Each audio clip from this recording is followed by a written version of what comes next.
That's life. But Michaela's flying home tomorrow, folks.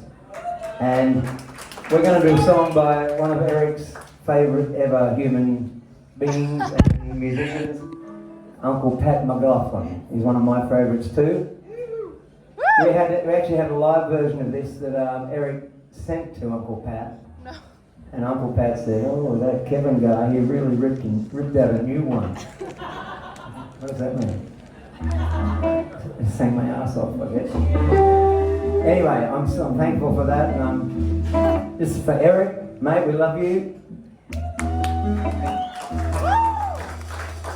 And if you haven't heard Pat McLaughlin, go home and dial him up. He's worth dialing, let me tell you. It might be his birthday soon too, 78? Soon? 78? Happy birthday, Uncle Pat. If you ever see this, we love you, man.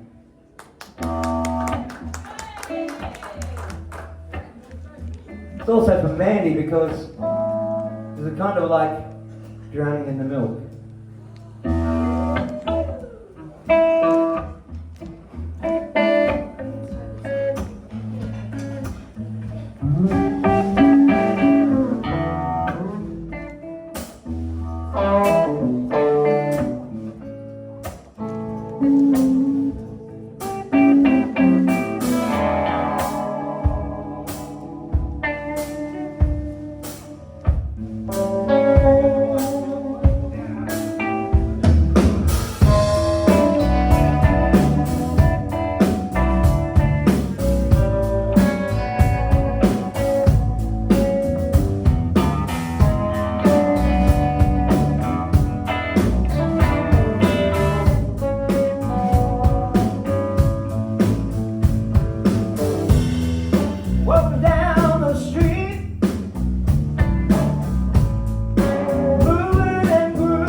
Uncle Pat, please.